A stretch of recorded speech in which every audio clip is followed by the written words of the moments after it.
रामकृष्ण हरी। घालीन लोटांगण वंदीन चरण, डोळ्यांनी पाहीन रूप तुझे। या ओळी प्रत्येकजण अंतःकरणापासूनच म्हणत असतो आणि अशा या माधुर्यपूर्ण शब्दांचे रचनाकार कोण आहेत बरं? त्यांचं आयुष्य काय होतं हे आपण या भागात जाणून घेणार आहोत। तर या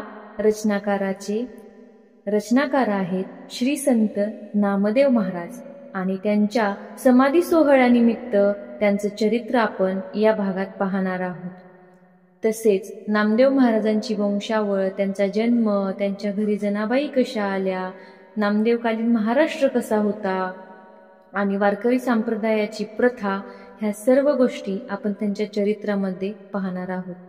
प्राचीन काळापासूनच भारत ऋषीमुनींची भूमी आहे। पुढे त्यांचा वारसा सांगणारे, चालविणारे अनेक पंथ निर्माण झाले आणि या अनुयायांमधूनच अनेक संत उदयाला आले। या संतांनी जनतेला भक्तीकडे, अध्यात्माकडे आकर्षित केले आणि त्यामुळेच मरगळलेल्या समाजात नवीन शक्ती भरली गेली, नवचैतन्य निर्माण झाले आणि हे संतच समाजामध्ये जागृती निर्माण करीत सामाजिक परिवर्तन घडवून आणीत असत। महाराष्ट्र सुद्धा या भक्ती संप्रदायापासून, या धार्मिक प्रवाहापासून दूर राहू शकला नाही। महाराष्ट्रातच नव्हे तर भारत आणि भारताबाहेरच्या भूमीत सुद्धा कृष्ण भक्तीचा प्रसार करणाऱ्या चक्रधर स्वामींपासून आपणास माहीत असलेल्या संतांची मोठी परंपरा चालू आहे।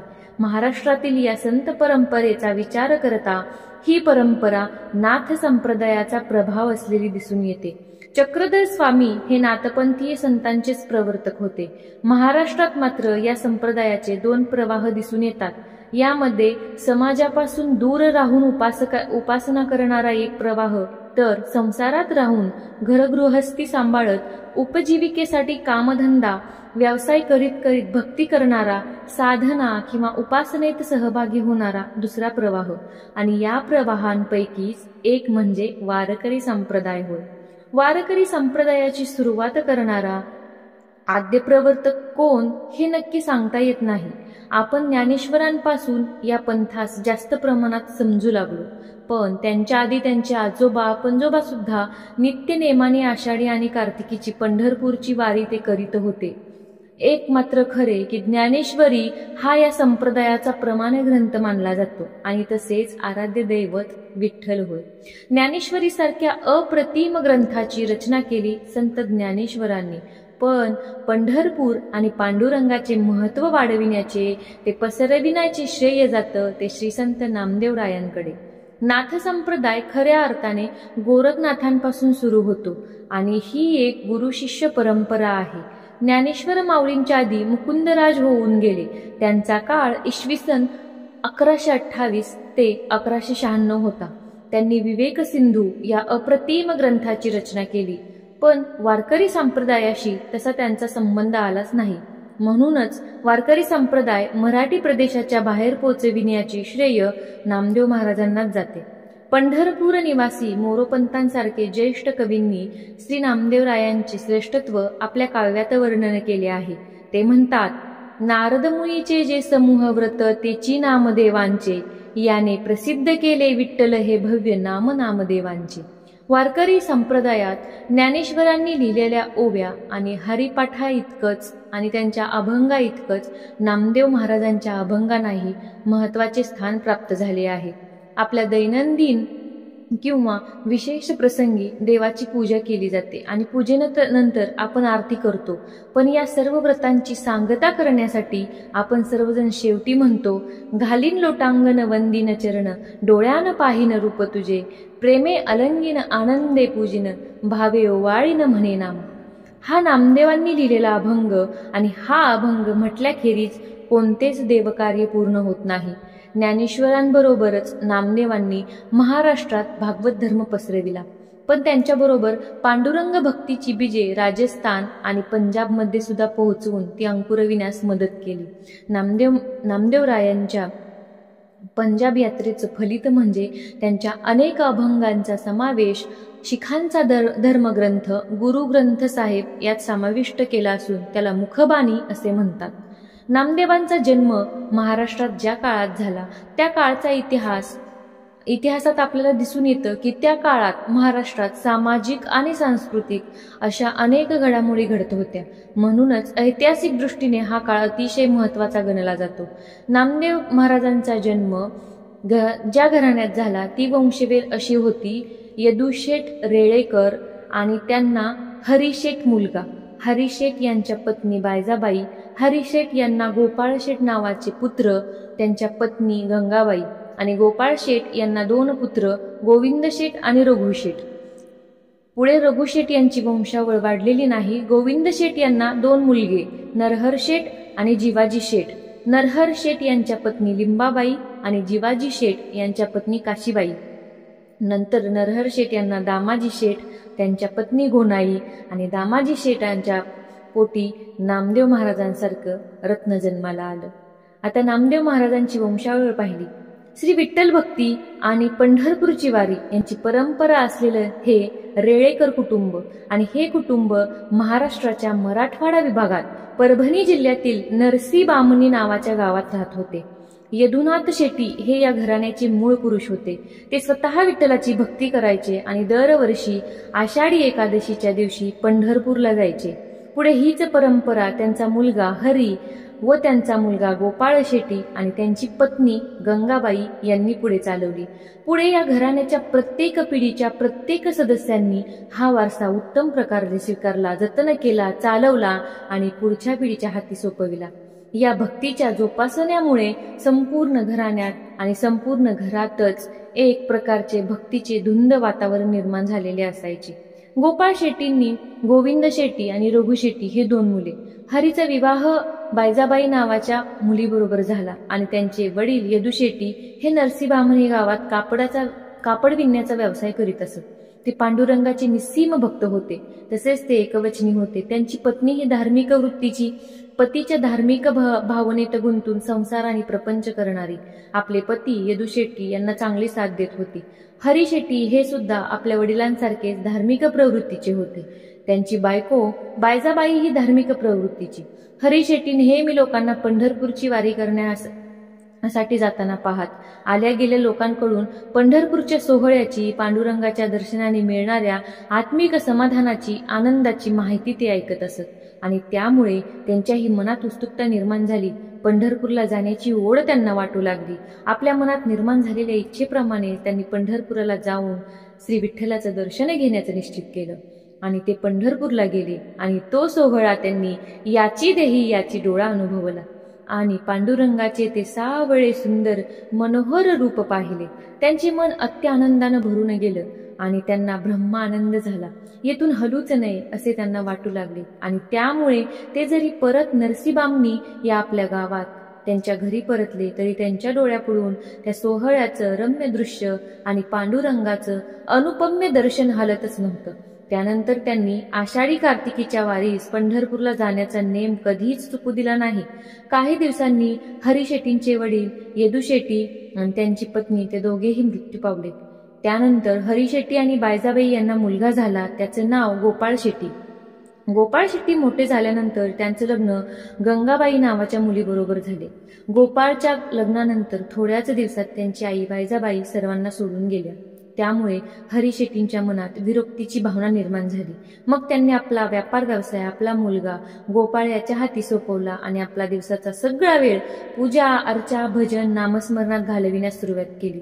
गोपाळ शेट्टींची मूळ प्रवृत्ती ही व्यापाराचीच होती. त्यामुळे त्यांनी आपल्या धंदा व्यवसायात थोड्या दिवसातच चांगलाच जम बसविला आणि त्यामुळे त्यांचा व्यापार चांगला वाढू लागला. पुढे आणखी 2 वर्षे गेली आणि त्यानंतर गोविंद शेट्टी आणि रघु शेट्टी अशी त्यांना 2 मुले झाली. आता हरी शेट्टींचे वय झाले होते. वार्धक्याने त्यांच्यावर अधिकार जमविला होता. असे असले तरी त्यांनी आपल्या दरवर्षीच्या पंढरीच्या वारीमध्ये कधीच खंड पडू दिला नव्हता. पण आता त्यांना काळजी वाटत होती की आपल्या घराण्यात वंशपरंपरेने चालत आलेली आपली पंढरपूरची वारी आपल्यानंतर कोण चालविणार.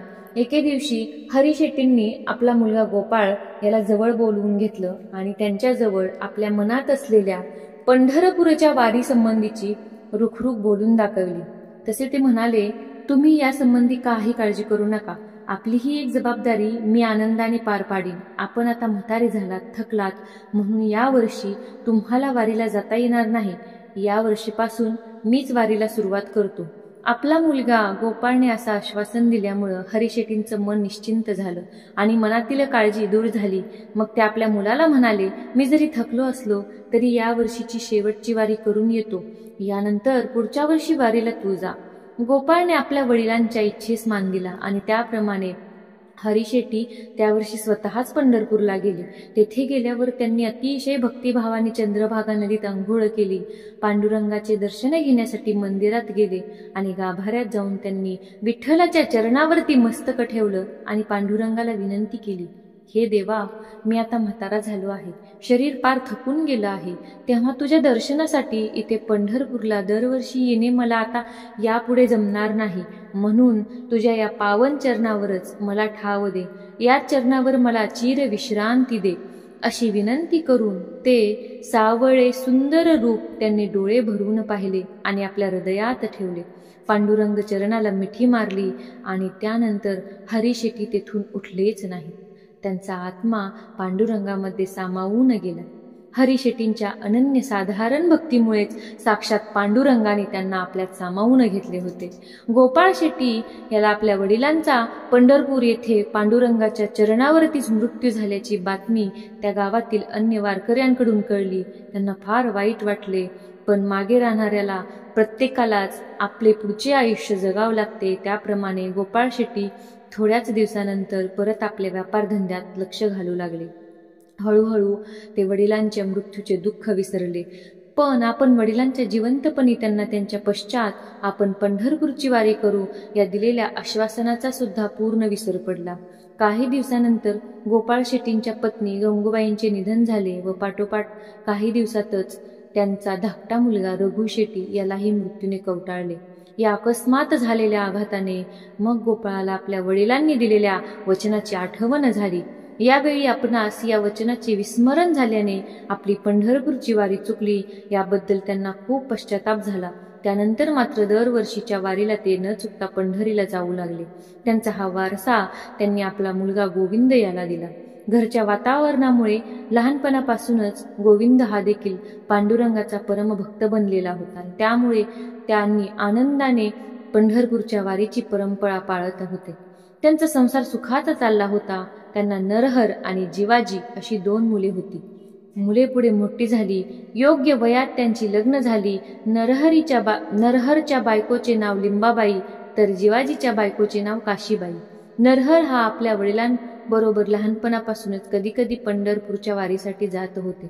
त्यामुळे आषाढी एकादशीच्या आणि कार्तिकी एकादशीचा पंढरपूर येथे होणारा सोहळा त्यांनी पाहिला होता आणि त्या वेळेपासूनच त्यांच्या मनात पंढरपूर वारीची ओढ आणि श्री विठ्ठलाच्या दर्शनाची व्याकुळता भरलेली होती.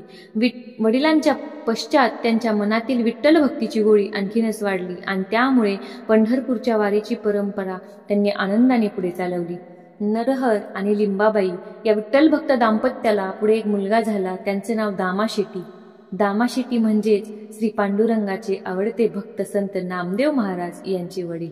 अशा तऱ्हेने सुमारे 7 पिढ्यांपासून चालत आलेली विठ्ठल भक्तीची आणि पंढरपूरच्या आषाढी कार्तिकी वारीची परंपरा नामदेवरायांच्या घरात होती. दामाजींना सुद्धा आपल्या सर्व पूर्वजांप्रमाणेच श्री पांडुरंगाची भक्ती केली. पंढरपूरची वारी सुद्धा त्यांनी कधी चुकू दिली नाही.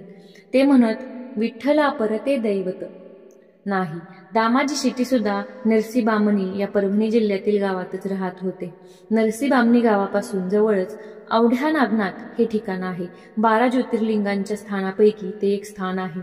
येथे भगवान शंकराचे जागृत स्थान आहे आणि तेथे अनेक शिवभक्तांनी श्री शंकराची उपासना केली होती. भगवान शंकराच्या उपासनेमुळे नरसीबामणी आणि औंढ्या नागनाथ या 2 गावचे संबंध प्राचीन काळापासूनच जुळून आलेले होते.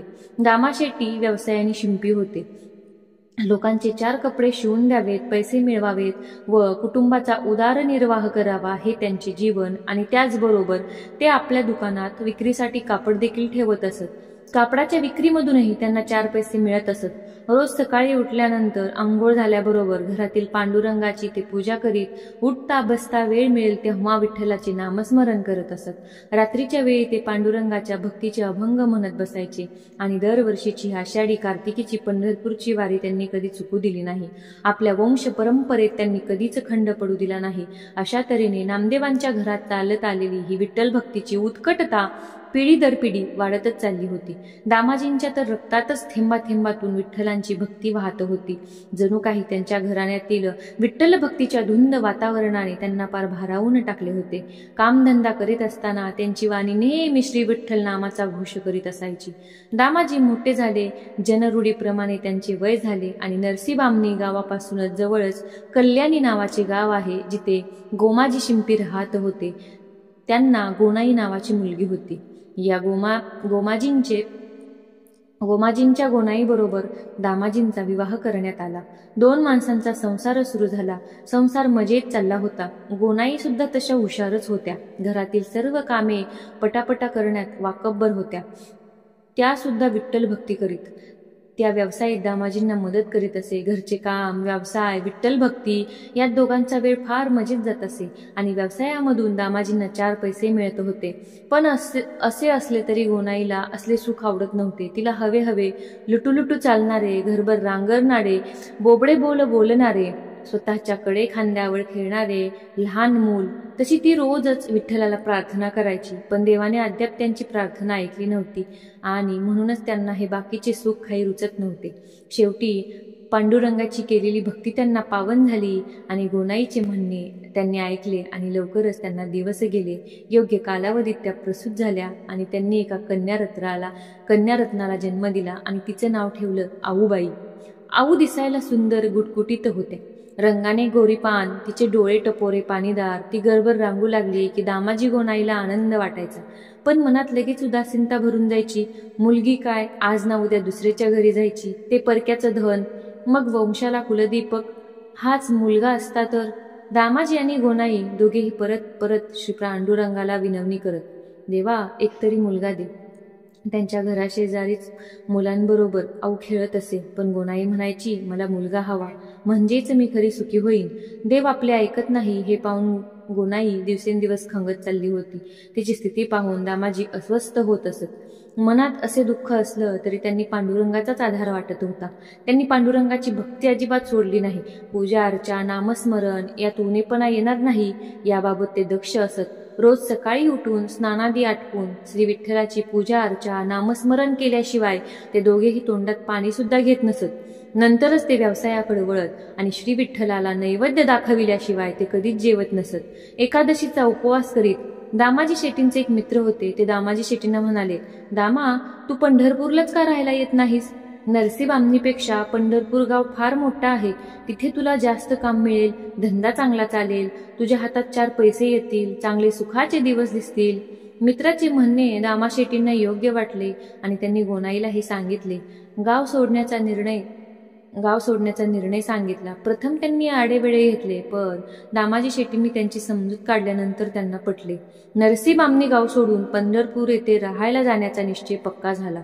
याचप्रमाणे ते पंढरपूरला आले आणि एक चांगले नवे घर पाहिले. बिराट थाटले.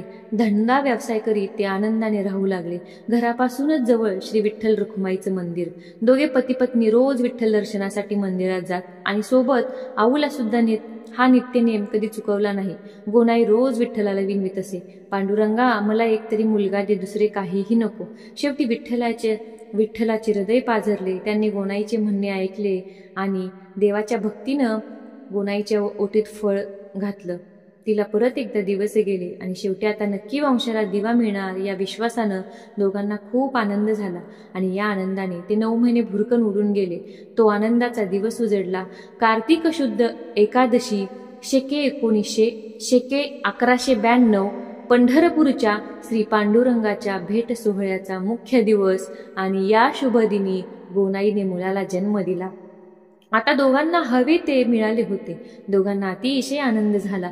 दोघांनी मनापासून पांडुरंगाला हात जोडून त्यांचा आभार मानले. आणि इकडे पंढरपुरात श्री विठ्ठलाचे असंख्य भक्तगण जमा झाले. पांडुरंगाचे दर्शन घेत होते, पांडुरंगाचा नामघोष करीत होते. आणि तो पवित्र नामघोष नामदेवांच्या कानी पडत होता. साक्षात श्री पांडुरंगाच्या कृपाप्रसादामुळेच आपल्याला मुलगा झाला, आपल्या वंशाला दिवा मिळाला, आपले कुळ पावन झालं असं दोघांना वाटले.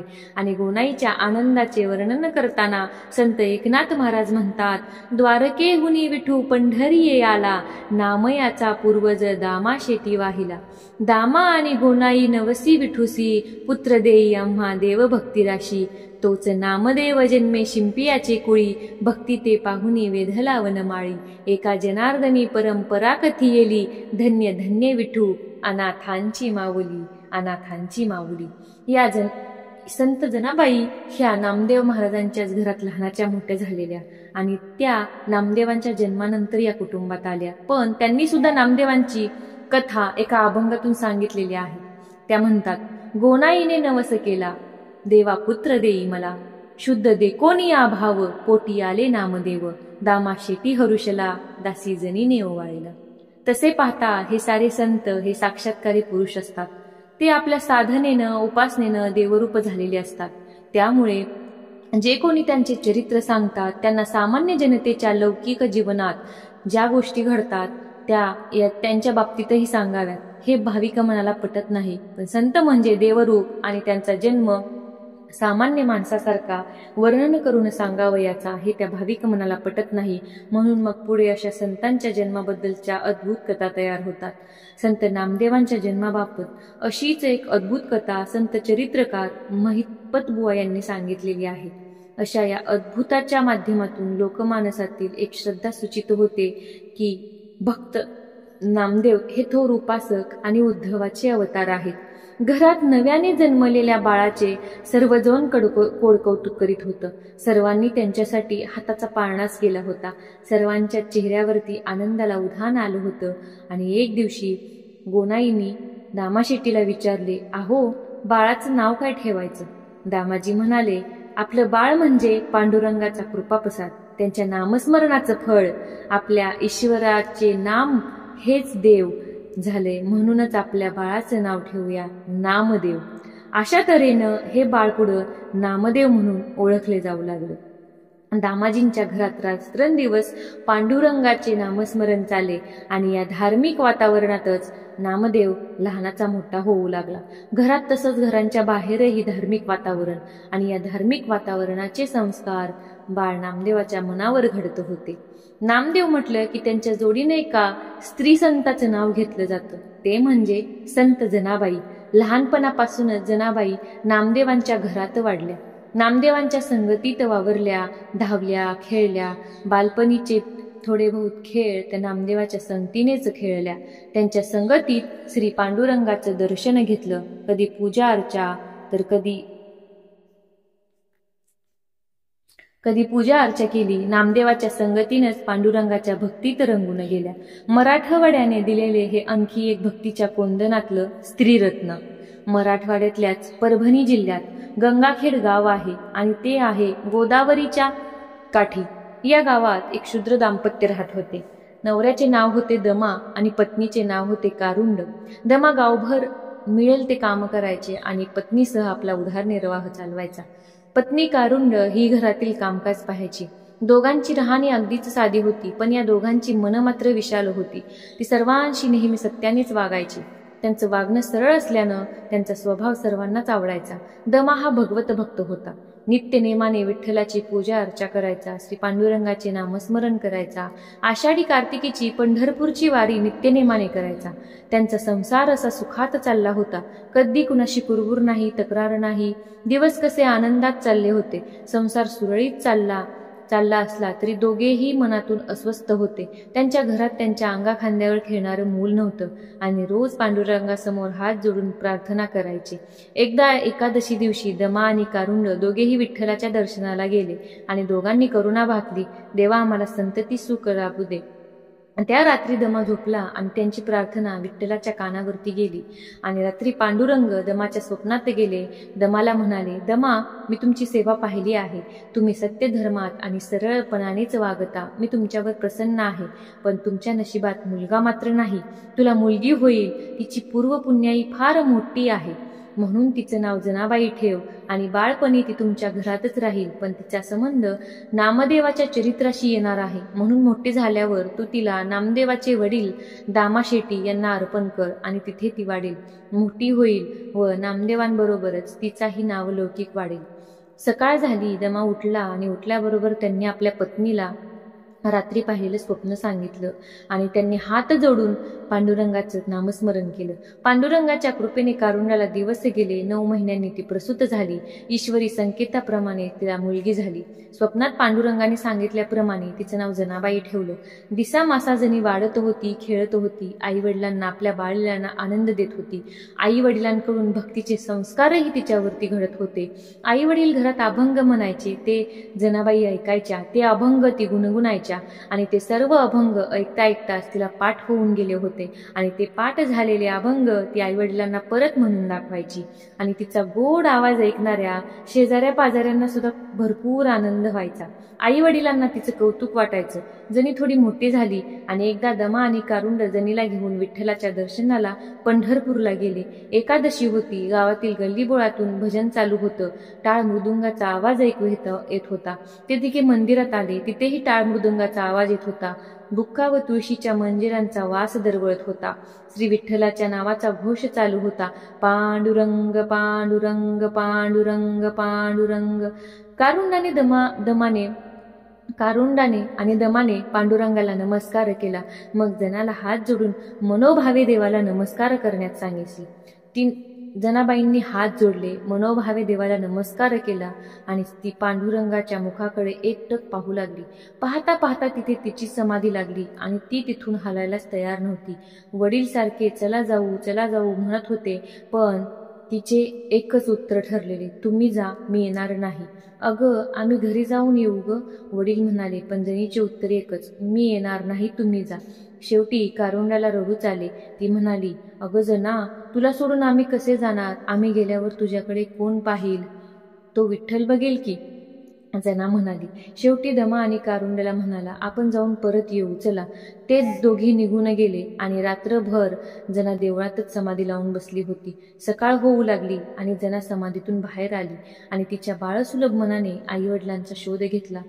तिला रडूच आले. मंदिराचा सर्व परिसर तिने शोधला. शेवटी परत येऊन मंदिराजवळ रडत बसली.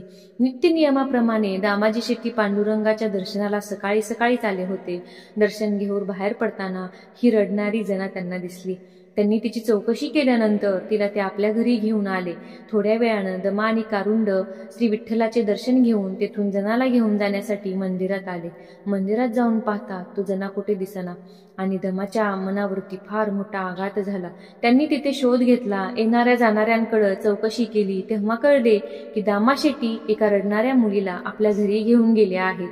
दमाने विचारले, दामा शेट्टी म्हणजे नामदेवांचे वडीलच का? लोकांनी उत्तर दिलं, हो, तेच आहेत. आणि लोकांचे उत्तर ऐकताच दमाला आपल्याला पडलेल्या स्वप्नाची आठवण झाली. पांडुरंगाने स्वप्नात सांगितलं होतं की नामदेवांचे वडील दामाजी शेट्टी यांच्याकडे जनाला ठेवा. मग दामा शेट्टींच्या घराचा शोध घेत ते त्यांच्या घरी पोहोचले. दामाजी शेट्टींच्या घरासमोर आले आणि दरवाजा वाजवला. तेव्हा ते म्हणाले, मला दामाजी शेट्टींना भेटायचं आहे. दरवाजा उघडणारे गृहस्थ म्हणाले, मीच दामा शेट्टी. मग त्यांनी आपला परिचय दिला. गंगाखेडून आलो आहे असे म्हणाले. मग आपल्याला पडलेल्या स्वप्नातील दृष्टांताविषयी सांगून आमची जना रात्रभर मंदिरात बसली होती, सकाळी आपल्याबरोबर आली असे लोकांनी सांगितले, म्हणून आपणाकडे आलो असे सांगितले. दामाजींनी जनाला हाक मारली. ती धावत येताच कारुंडाने तिला अतिशय प्रेमाने छातीशी कवटाळले. प्रेमभराने तिचे पापे घेतले. कारुंडाच्या भावनेचा भर ओसरल्यावर दमा म्हणाला, खरं म्हणजे जना माझी एकुलती एक लाडाची मुलगी.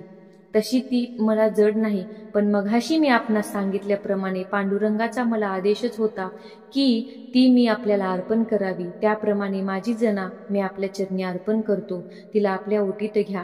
दामाशेट्टींनी मनात विचार केला, ज्या अर्थी एक पिता आपल्याला मोठ्या नवसाने झालेली एकुलती एक मुलगी आपल्याला अर्पण करतो आहे, त्या अर्थी ही नक्कीच परमेश्वराची इच्छा असली पाहिजे. त्या परमेश्वराचे संकेत कोण जाणू शकणार आहे? मग ते दमाला म्हणाले, हे पहा, मी सुद्धा एक विठ्ठलाचा भक्त आहे. ईश्वरी संकेतावर माझा विश्वास आहे. आता ही जना माझी झाली. तुम्ही आता तिची अजिबात काळजी करू नका. या उत्तराने दमाला समाधान वाटले. त्यांनी दामाशेट्टींना नमस्कार केला आणि कारुंडासह जड अंतःकरणाने गंगाखेडला परत गेले. नामदेवाचे कुटुंब एकूण 14 जणांचे होते. त्यात दमाजींची ही 15वी मुलगी स्वीकारली. हे पाहून गोनाईच्या कपाळावर आठ्यांचे जाळे पसरले आणि ते छोट्या जनाच्या नजरेतून सुटले नाही. लगेच गोनाईला बिलगून ती म्हणाली, आई, तुम्ही बिलकुल काळजी करू नका. मी काही तुम्हाला जड होणार नाही. आपल्या घरचं सगळं काम, धुणी भांडी, झाडणं लोटणं, दळण कांडण मी करत जाईन.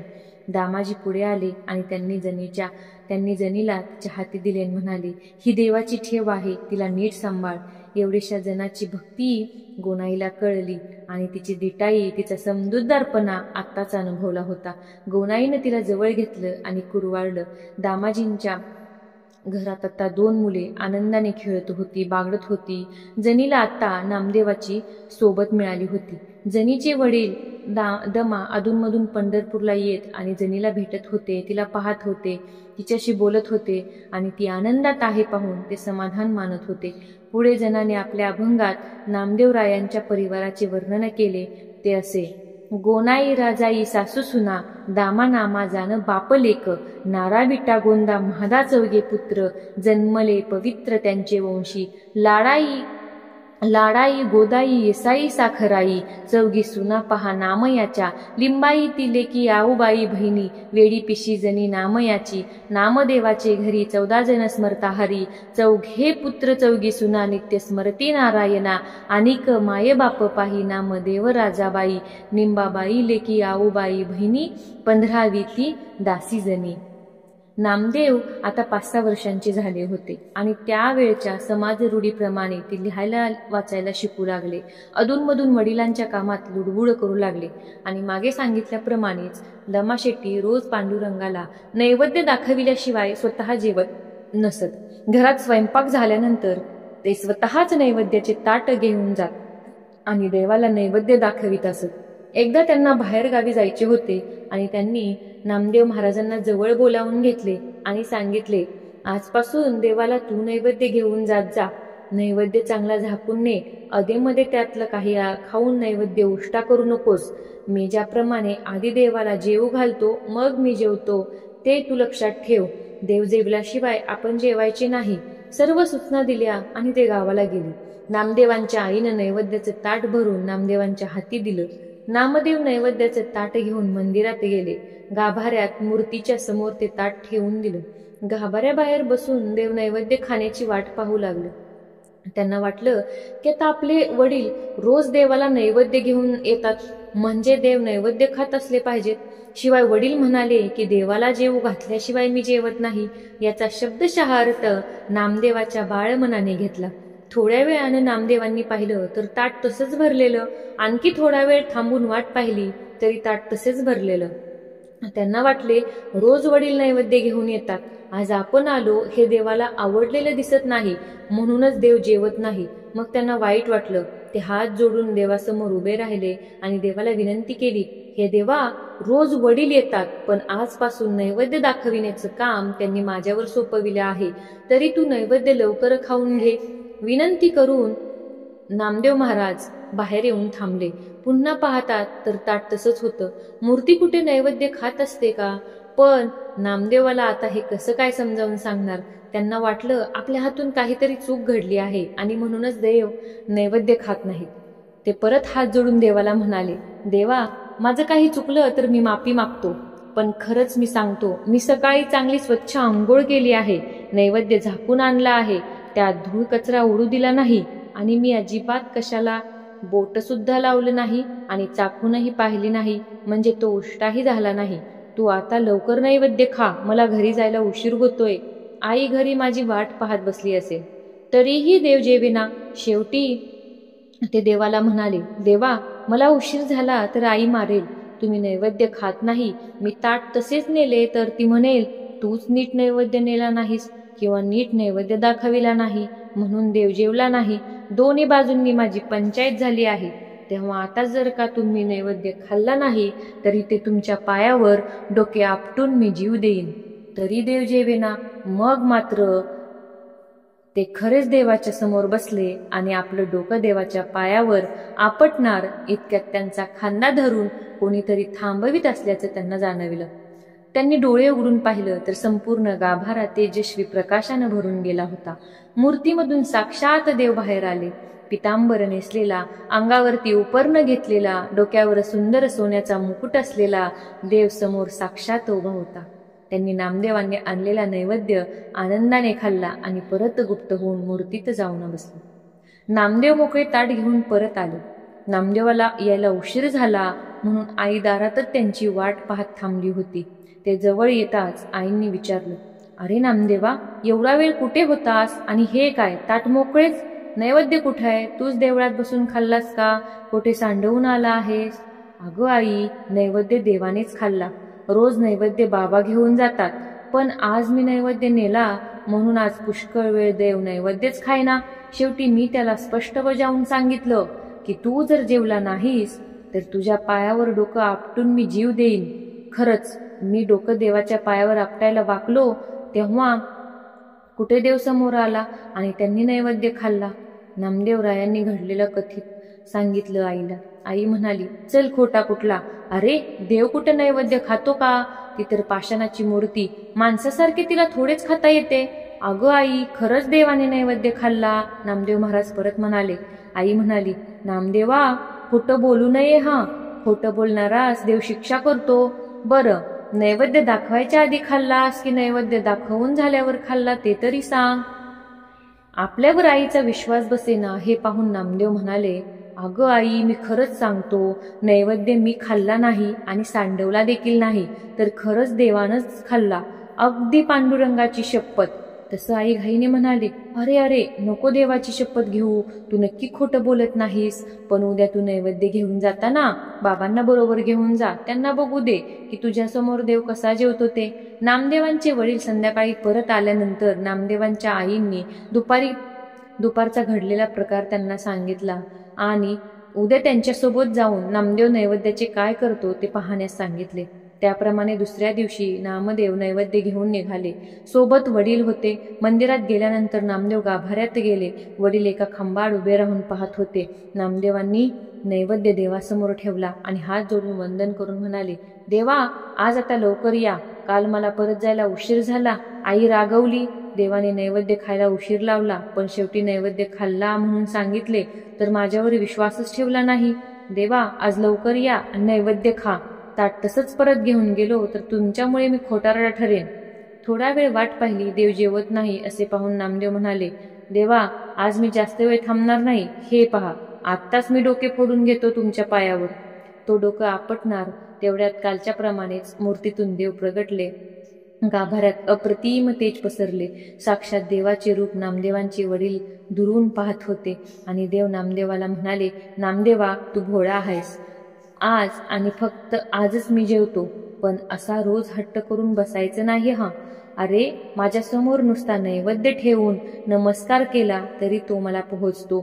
त्याच्या नुसत्या वासानं माझं पोट भरतं आणि तेच ताट घरी नेऊन सर्वांनी खाल्लं की मला तृप्तीची ढेकर येते. देव जेवले आणि ताट मोकळे झाले. हे सारं बघून नामदेवरायांच्या वडिलांना काहीच सुचेना. त्यांचे डोळं आनंदाश्रूंनी भरून गेले. ओठ आणि हात थरथर कापत होते. नामदेव ताट घेऊन बाहेर आले. वडिलांजवळ येताच ते भानावर आले. त्यांनी अतिशय आनंदाने नामदेवाला कुरवाळले. आज नामदेवांमुळे त्यांना साक्षात वैकुंठीचे निधान पाहायला मिळाले होते.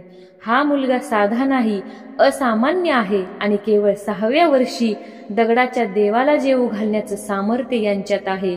हा नक्कीच पुढे कोणी अलौकिक होणार, नाव कमविणार याची खात्री त्यांना आज पटली होती. घरी येऊन त्यांनी गोनाईला पाहिलेला प्रसंग सांगितला. तिने नामदेवाला अतिशय प्रेमाने कुरवाळले आणि त्यांना कुरवाळले. गुणाचे बाळ म्हणून पटापटा कितीतरी पापे घेतले. मग दामाजींना म्हणाल्या, माझा नामदेव मोठा धीट हे खरं आहे, पण तुम्हीही भाग्यवान आहात. आज याच्यामुळे का होईना, पण तुम्ही साक्षात पांडुरंगाचे दर्शन घेऊ शकलात. आपले जीवन धन्य आणि कृतार्थ झाले. आणि या प्रसंगाचे वर्णन करणारा एक अभंग त्यांनी आपल्या गाथेमध्ये लिहून ठेवला. ते म्हणतात, आम्ही हाटा जाऊ लवकरी येऊ, नैवेद्य पाठवू नाम्या हाती. दुसरे दिवशी नैवेद्य धाडीला दामाजी शेटी गेला त्यांच्या मागे. जाऊन या नामा उभा राहे सन्मुख, म्हणे विठोबा जेवी बापा. देव म्हणू नामा बसावे द्वारात, लवकरी जेवितो पाही आता. जेवून या देवे हाती दिली वाटी, तेव्हा दामा शेटी काय बोले. 12 वर्षे तुझ उपवासी मारिले, आणि जेवविले नामदेवे. अशा तऱ्हेने केवळ वयाच्या 6व्या वर्षीच महान आध्यात्मिक शक्तीचा दाखला नामदेवाच्या वडिलांनी पाहिला होता. बोलता या प्रसंगाची माहिती गावात अनेकांना समजली. लोकांना नवल वाटले आणि त्यांच्या मनात नामदेवरायांबद्दल आदर वाढला. कोणी त्यांना देवाचा अवतार मानू लागलं, तर कोणी त्यांना लाडका भक्त मानू लागलं आणि बाळपणीच त्यांना संत मानू लागले. दामाजी गोनाईंना म्हणाल्या, चला आता माझी काळजी मिटली. आता माझी खात्री पटली की प्रत्यक्ष पांडुरंगच आता नामदेवरायांची काळजी घेतील आणि जनीची काळजी नामदेव घेईन. आता देवाकडे माझं दुसरं काही मागणं नाही. नामदेवांजवळ जन्मतःच परमात्मा शक्ती होती. त्यामुळे ते अगदी लहान वयातच मोठ्या भक्तांसारखे परमेश्वराची भक्ती करू लागले. घरच्या कामात ते अजिबात लक्ष घालीत नव्हते. सदा न कदा नामस्मरणात मग्न किंवा मंदिरात जाऊन बसणं हाच त्यांचा एक ध्यास होता. दामाजी गोनाई सुद्धा भक्ती करीत होते, परंतु त्यांना आपल्या प्रपंचाचीही काळजी होती. त्यांच्या वयाची इतर मुले आई वडिलांना मदत करीत असत, तशीच मदत नामदेवांनीही आपल्याला करावी असे दामाजी गोनाईला वाटे. त्यांनी तसे अनेक वेळा गोडीने, कधी समजावून सांगून, कधी थोडा दम देऊन, तर कधी दुसऱ्यांची उदाहरणे देऊन सांगण्याचा प्रयत्न केला. पण त्यांचं लक्ष घरात काही लागेना. उलट विठ्ठल भक्ती जास्त वाढतच चालली आणि शेवटी दामाजींना वाटले यांचे लग्न केल्याशिवाय स्वारी ताळ्यावर येणार नाही. दामाजींनी गोनाईला आपला विचार सांगितला. त्यांचा होकार मिळाला आणि त्यांना उलट सून येणार म्हणून आनंदच झाला. नामदेव 12-13 वर्षांचे होते, पण त्या काळात अशा लहान वयातच मुलांची लग्ने होत असत. नामदेव तर प्रकृतीने उत्तमच होते, दिसायला छान, स्वभावाने चांगले, त्यांचे बोलणे मधुर. त्यांच्या लग्नाचा विचार कळायचा अवकाश की दामाजींच्या ओळखीचे अनेक मित्र आपली मुलगी करा म्हणून विनंती करू लागले. पंढरपुरातच गोविंदराव सदावर्ते नावाचे गृहस्थ राहत होते. त्यांची मुलगी राजाई मोठी गोड मुलगी, दिसायला चांगली चुणचुणीत. दामाजी गोनाईला ही मुलगी पसंत पडली. ती 8 वर्षाची. नामदेव आणि राजाईचे लग्न झाले. ती सासरी आली. गोविंदराव सदावर्तेंना चांगला जावाई मिळाल्याची आणि पोर उत्तम घरात पडल्याचा आनंद झाला. लग्न झालं, पण नामदेव महाराजांच्या वागण्यात सुधारणा कुठे. त्यांची बैठक दिवसभर विठ्ठल मंदिरातच. सगळा वेळ देवाची सेवा आणि नामस्मरण यातच जात असे. कधी कधी ते राजाईलाही बरोबर मंदिरात नेत असे. तिच्या माहेरी सुद्धा विठ्ठल भक्ती होती, त्यामुळे तिलाही बरे वाटायचे. लग्न झाले तरी घरात लक्ष नाही, दुकानाच्या व्यवहारात लक्ष नाही, कोणाची विचारपूस नाही की काय आन सवर नाही. लग्नानंतर काही जबाबदारी आपल्यावर आहे याचेही नामदेवरायांना भान नव्हते. त्यांच्या लेकी तिन्ही काळ त्रिकाळ फक्त एकच, विठ्ठल विठ्ठल विठ्ठल विठ्ठल. दामाजी शेटी आणि गोनाई त्यांना त्यांच्या जबाबदारीची जाणीव करून देण्याचा अनेक वेळा प्रयत्न केला, पण त्यांचे हे सांगणे त्यांच्या कानात शिरतच नव्हते आणि शिरलेच तरी दुसऱ्या कानाने लगेच बाहेर पडत होते. नामदेवाच्या कानात विठ्ठल, डोळ्यात विठ्ठल, जिभेवर विठ्ठल. विठ्ठलाच्या नामापुढे आणि भक्तीपुढे त्यांना तहान भूक सुद्धा लागत नसे.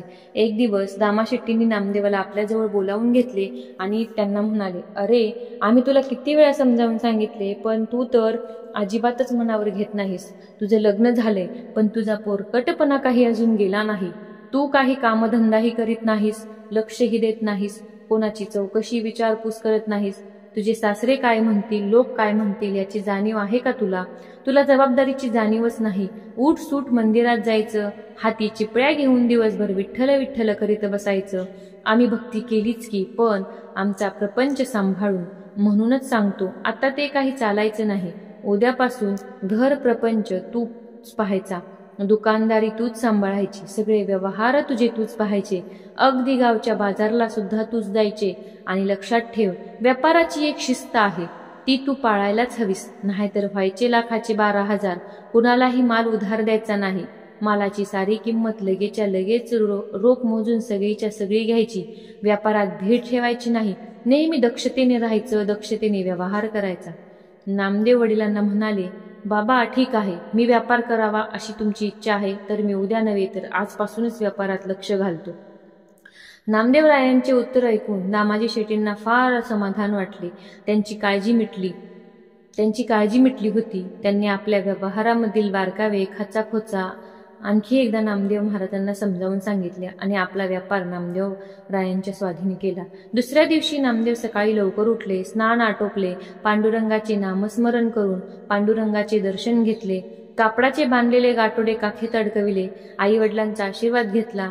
दिवस थंडीचे होते. अशात सकाळी सकाळी ते बाजाराच्या गावी निघाले. तोंडाने सतत नामस्मरण चालू होते. वाट कधी संपली ते कळलेच नाही. गाठोडे सोडून नामदेव बाजारात बसले. तिथेही डोळे मिटून नामस्मरण सुरू.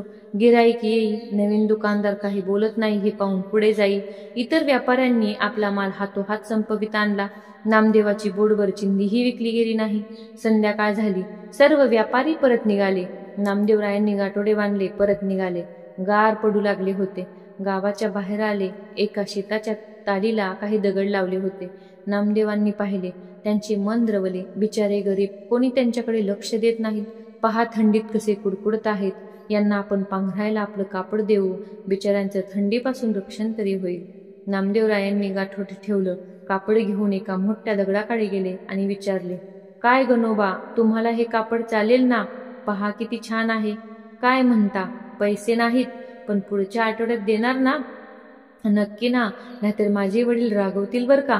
शब्द पक्का पाळायचा म्हणजे पाळायचाच. असे म्हणत सर्व दगडांना त्यांनी कापड पांघरून घातले. अगदी थोडं शिल्लक कापड घरी घेऊन गेले. घरी आल्यावर वडिलांना शिल्लक राहिलेलं कापड पाहिलं. छान केला असा धंदा.